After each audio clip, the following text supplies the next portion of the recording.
lot of terrestrial plastic, or plastic, human plastic, that is making its way into the ocean through various means.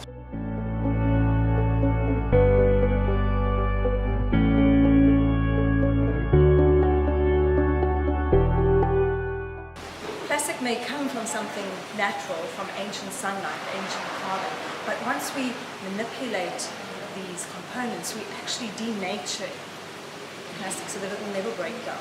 It really breaks up into smaller versions of itself, and so we read about microplastics.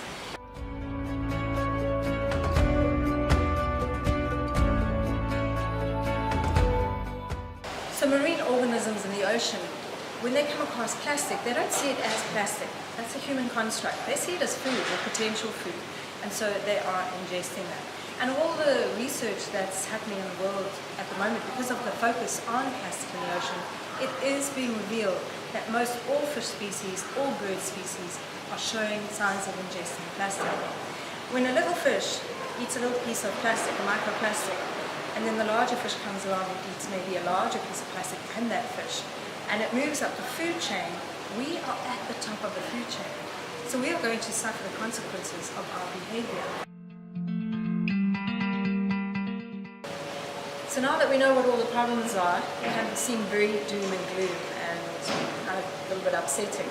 But we need to move on to solutions. And there are so many today.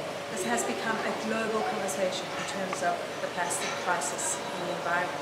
And so innovation is amazing, and so many products are coming to the fore that replace single-use plastics like straws, coffee cups, plastic bags, water bottles, and so the options are there, and one just needs to take the time to consider investing in one of those items.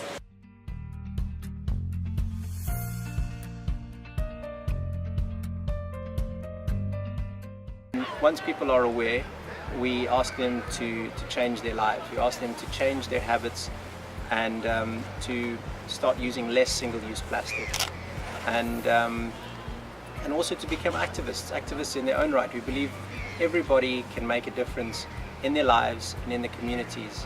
It's very much like a spider web. If one person tells another two people, the web keeps on growing and growing and growing, and eventually everybody knows, everybody's aware, and everybody can make a conscious choice to make a difference in their lives.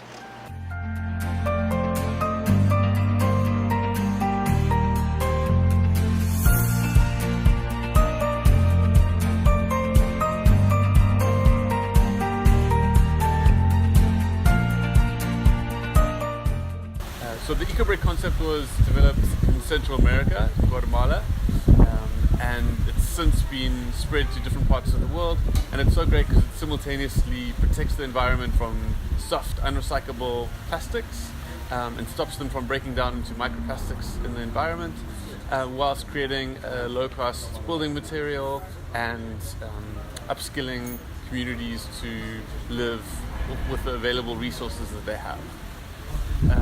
Strive for a world without eco-bricks. We want them to become extinct, and so we support campaigns that channel out single-use plastics such as straws and plastic bags, but in the meantime we think that the eco-brick is a better way to use the plastic material than let it go into the environment.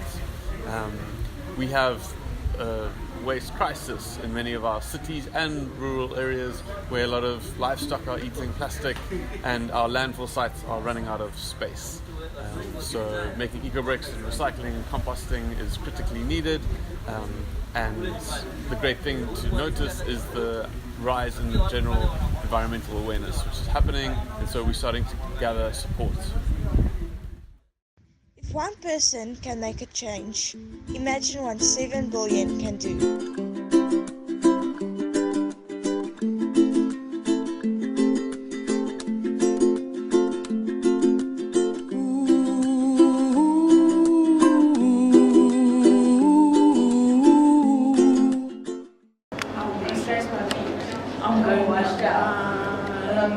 Bye.